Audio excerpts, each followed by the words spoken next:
This is KSL Sports Live, broadcasting from the Mountain Home Services studios.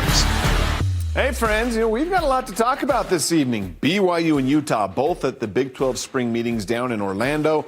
What Brian Santiago and Mark Harlan are saying about possible expansion of the college football playoff. And Santiago telling KSL Sports how he and the school are approaching the civil lawsuit filed against quarterback Jake Retzlaff. Also, one of our college baseball teams is playing for a World Series title tonight. Jazz insider Ben Anderson, as well as Mammoth insider Cole Bagley, they will be joining the show to chat about the upcoming drafts as well. But we're going to start today's show off with Tony Finau in the PGA Tour, where golfers this weekend are competing for a piece of the $20 million purse at the Memorial at Muirfield Village in Ohio. Finau, who's had his fourth top 15 finish of the season just last week, he was hovering 8 shots behind the leaders after the first 36 holes. Today would be the day to make a move if he's going to contend this weekend, but today it was a rough one. Already with a bogey on the first hole, that par putt was pushed past the cup. That's another bogey. He's 2 over after the first 9, but then he bogeys 10, 11, and 14, and he's fading. He shows signs of a pulse on 15, though. How about that one-handed birdie putt? He would play even par on the final 3 holes. Finau is now at 4 over for the tournament, tied for 31st, 13 shots off the lead. What about the rest of the field? Well, how about Scottie Scheffler? In 11 events played this year, he has finished in the top 10 8 times. Today he made his move, and he did it on the final 5 holes of the day. The birdie putt on 14, birdie putt on the par 5 15. Third round of the U.S. Women's Open at Erin Hills Golf Course. American Sarah Schmelzel on the par 3 9th tee box lifts this one to within 5 feet. She would birdie the hole and is tied for 4th. Maya Stark made a big move up the leaderboard today. The Swedish golfer moving her way into a first-place tie thanks to approach shots like that one. She's up there with Mao Saigo from Japan. Final round of the LPGA's largest paying tournament will take place tomorrow. Well, since winning the World Series in 2016, the Chicago Cubs have been to the playoffs just 3 times, winning just 4 postseason games in that stretch. This year, the Cubs are on the winning track. It's early, but they are leading the National League in wins through the first 2 months of the season. Today, the Cubs at home against the Cincinnati Reds. To the bottom of the 8th here, Cubs' Seiya Suzuki with the RBI double down the line and right, just fair. That gives the Cubs the 1-0 lead. A few batters later, Dansby Swanson, he singles to bring in another run. 4 Cubs pitchers combined for 11 strikeouts, just 1 hit in a 2-0 win, their 36th win of the season. The New York Mets have won 5 of their last 6. Bottom of the first against the Rockies, bases loaded for Brett Beatty. Drives that one to left off the wall. This is a people mover, a 3-run triple for the 4-1 lead. Then in the 4th inning, a big one for the Mets. Brandon Nimmo hits the 2-run homer to right center. Mets have a 6-1 lead. Then Juan Soto adds to that lead, a solo homer to center field. His first homer in more than 3 weeks. The Mets get the win 8-2. Number 3. Wow! 4th overall selection in the 2025 NHL Upper Deck entry draft belongs to the Utah Hockey Club. Wow, the stories in Utah, Frank. In the books, and what a ride it's been, right? Still a lot more to come and to be excited about for the future of this team. And here to take a look at it with us and some of these future possible moves is our Utah Mammoth insider for KSLSports.com. It's Cole Bagley. Cole, thanks for stepping in the studio and talking hockey. Yeah, it's weird to be known as the Mammoth insider now. There's muscle memory that goes along with the Utah Hockey Club. Yeah, Mammoth's awesome. A lot of excitement surrounding it, no doubt about it. All right, so first things first here. Let's look at the more imminent future here. The Mammoth, they won the jackpot at the NHL draft lottery, moving up 10 spots to number 4. A team that already was so close to the playoffs, that already has a lot of young talent on the team in place. What does the number 4 pick do for this franchise in that position? Yeah, it's just continued momentum. When you consider everything that the Mammoth were able to experience this last year in terms of, the budding stardom of Logan Cooley and Dylan Gunther, Vamelka, Keller, Sergachev playing as well as they have, to have, the 6th overall pick and another later pick last year, and then to get the 4th overall pick this season with 0 of the pain associated with it. That's something that Bill Armstrong talked about was, look, usually to pick inside the top 5, you're going through a lot of pain, and this organization has felt that. But this one, no pain associated, and the momentum just keeps going forward for this club. Yeah, we saw his reaction. There was no pain in his reaction to winning that lottery pick number 4, obviously, as well. So let's take a look at who you think could be options here at number 4. I think a lot of people say that Matthew Schaefer is going to be the number 1 pick. Is there a chance that he's there at number 4? Yeah, I mean, I think it's important to outline the fact that he's probably going to be the number 1 pick, or at least 2. But, there's some worry because this is a guy that only played 17 games this last season. It would take a lot of confidence to pick a guy like that number 1 overall. So I think just making sure people understand that. But there is a chance, based on things that I've heard and conversations I've been a part of, he could potentially fall. And if he falls at 4, the Mammoth would definitely want to make him, at least the first ever player drafted to wear a Mammoth sweater. It's not like Cooper Flagg. He's not falling at all in the NBA. There's a chance here. All right. But if Schaefer is off the board, as it's probably not going to be there at number 4. So if he's off the board and maybe they want to go on the offensive side of the ice instead of defense, who do you like there? I really like Porter Martone. He's 6'3", and he is one of those players that is able to, continuously make incredible things happen. And it's a lot of individual, brilliance. He's phenomenal with the puck on his stick. He's also a pest. He's obnoxious. He's going to bug, defensemen. He's going to go in the dirty areas. He's going to, jab you with your stick, with his stick, or, push you around in the crease. And that is what Utah needs more of is a guy that's willing to go and do the dirty work. And I really like Porter Martone if he's available at number 4.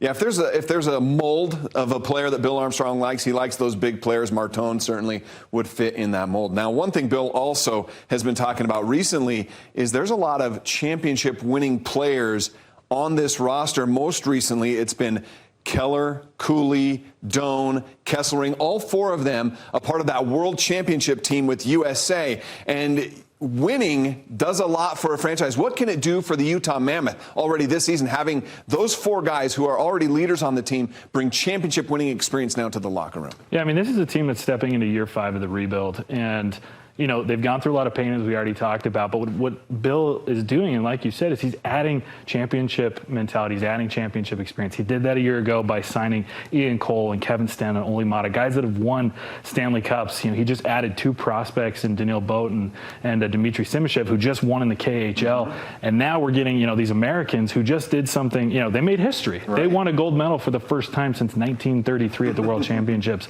And that only has to add confidence.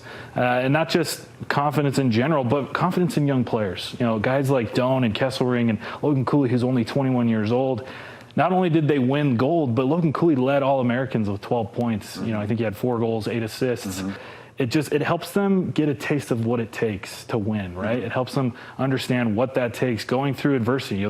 A mentality that this team is seeking, which is a championship mentality, because now that you're stepping into year 5 of that rebuild, you don't want to talk about the rebuild anymore. You want to talk about competing and contending for Stanley Cups, and that's really what they're looking to do. Okay, you can read everything that Cole has on the Utah Mammoth over at KSLSports.com, and we'll have you back again next week as we continue to get closer, now 4 weeks away, to the NHL Draft. All right, second round of the French Open today. Second-seeded Coco Gauff defeated Marie Bouskova in 2 sets, 6-1, 7-6. She'll be facing Ekaterina Alexandrova in the 3rd round. Also today, fellow Americans, 3rd-seeded Jessica Pegula and 7th-seeded Madison Keys. They both won in 3 sets, also advancing to the 3rd round. All right, we got much more to come. How about the best options for the Utah Jazz with the number 5 pick? Jazz insider Ben Anderson joins us to take a closer look at that. And while at the Big 12 meetings this weekend, BYU insider Mitch Harper asked Brian Santiago how the school is approaching the civil lawsuit against Jake Retzlaff. That answer is coming up next. Live continues on the football field. The Michigan Panthers hosting the Houston Roughnecks in the UFL.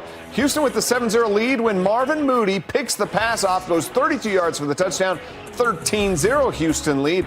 Matthew Colburn II pulled the Panthers to within 5 with the touchdown run, but in the end, Houston gets the win 19-12.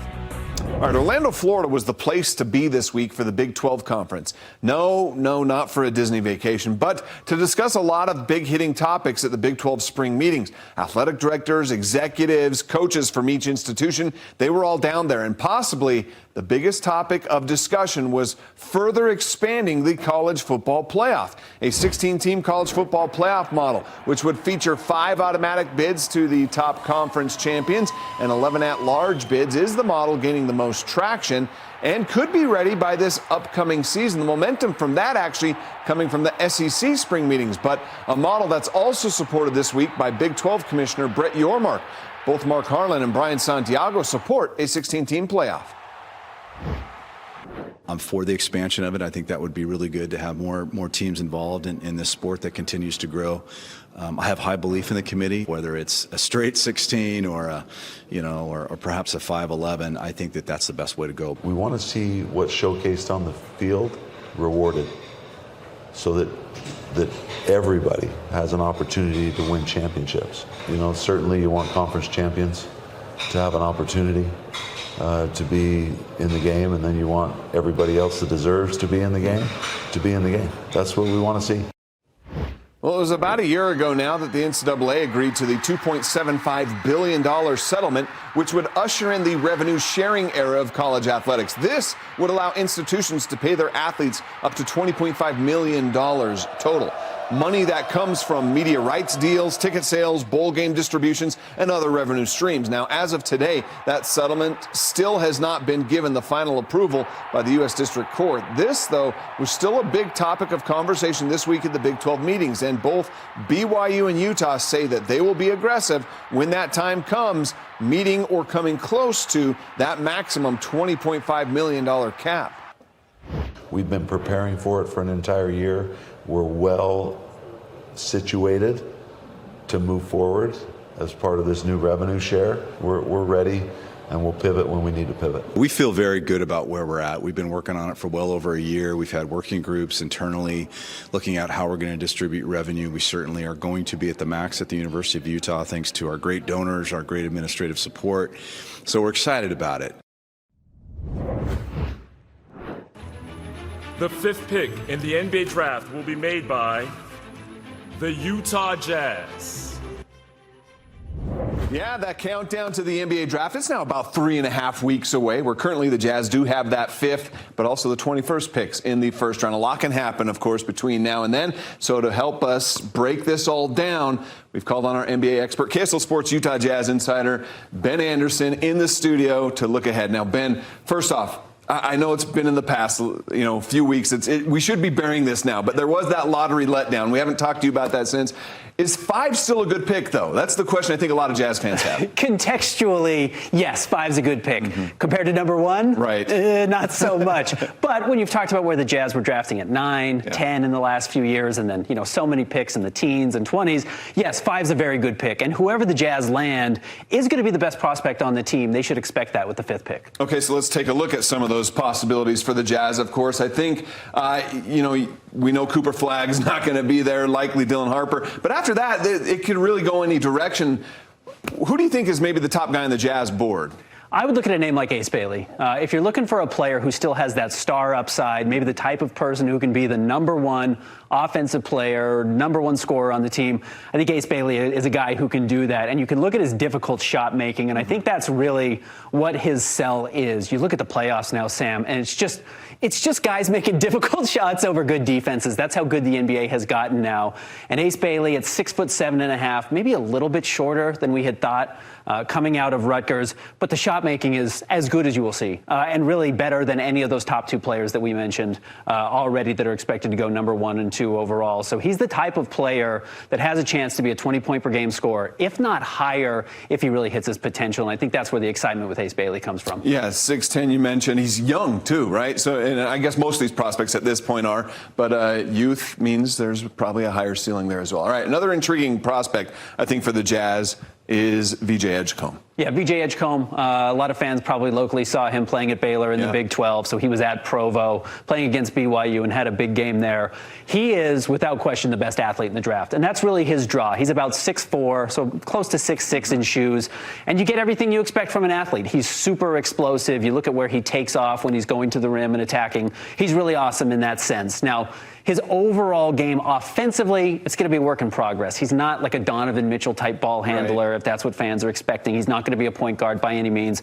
So he's mostly going to enter the NBA as an off-the-ball three-point shooter who uses his athleticism to attack and transition, put back dunks, things like that.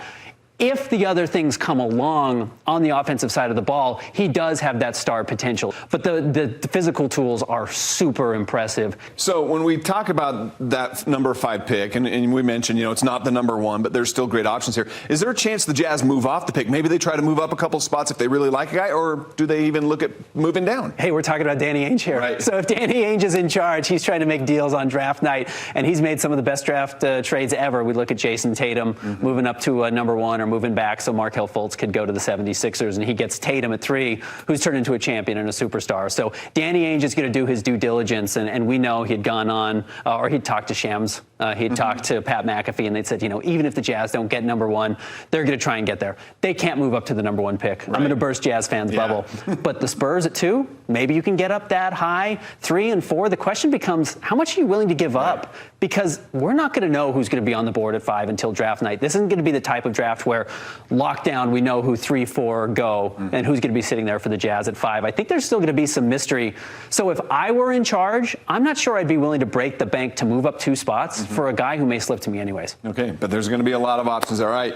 Ben's got a lot of Utah Jazz content that you can follow over at KSLSports.com. You can also listen to Ben daily, Jake and Ben on the KSL Sports Zone, 10 a.m. to noon. And we're going to have you back in studio again next week to break down some of these other possibilities with the Jazz and this pick. All right, it's been just over 2 weeks now since Brian Santiago was named BYU's new athletic director.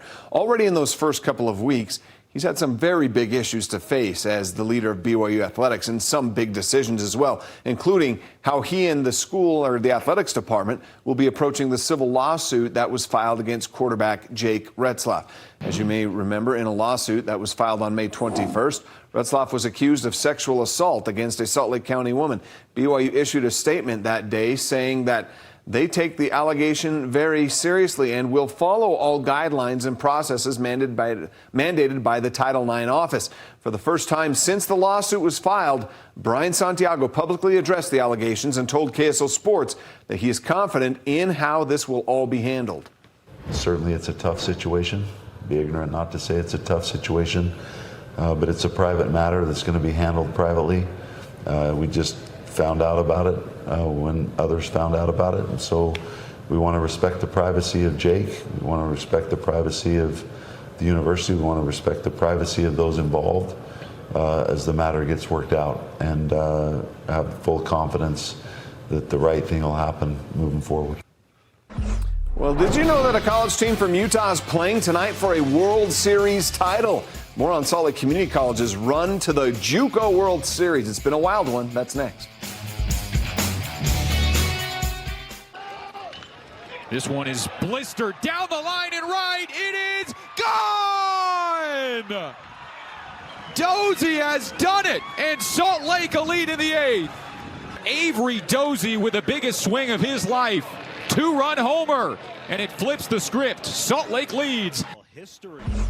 That was after giving up 10 runs in the first inning of an elimination game on Wednesday. Salt Lake Community College rallied to win and advance to the semifinals of the JUCO World Series, where the magic continued to happen. The Bruins then beat Lakeland by mercy rule on Thursday, 12-2, to clinch a spot in today's championship game. Salt Lake has never played in the JUCO World Series final before. The final game tonight is a winner-take-all matchup against Walter State, a team that is going for their second ever JUCO title. First pitch coming up tonight at 7 on ESPN+.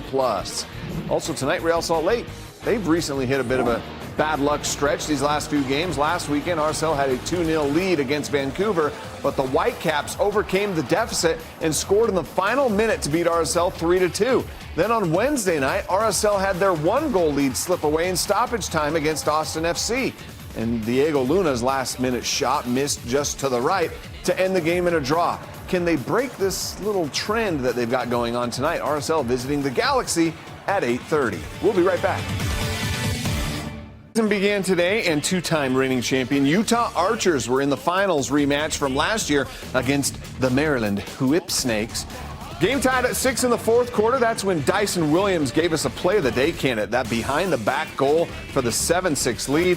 Then with 4 minutes to go, tied at 7, Tom Schreiber scores, and the Archers beat the Whip Snakes by 1.